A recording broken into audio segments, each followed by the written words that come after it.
जय जगन्नाथ प्रिय दर्शक बंधु।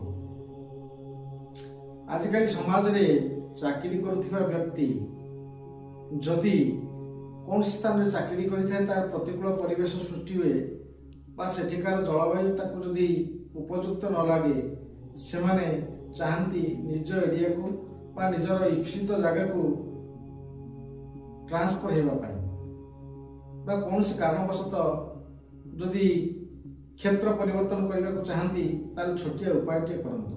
आपण घरे आपण प्रत्येक ठाकुर पूजा करुथिबे किंतु शुक्रवार दिन ठाकुर पूजा करंतु।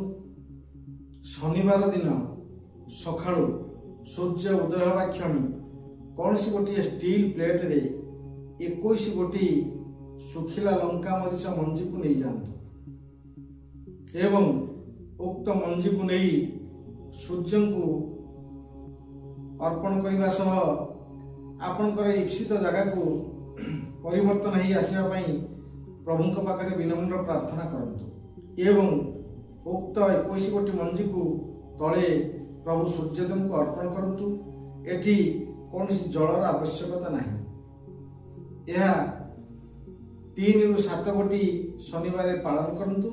देखिए आपण चाकरी स्थान परिवर्तन निश्चय है। प्रिय बंधु जदि टिप्स भल लगुए ताले मते लाइक करंतु, शेयर करंतु, सब्सक्राइब करंतु। रहूची जय जगन्नाथ।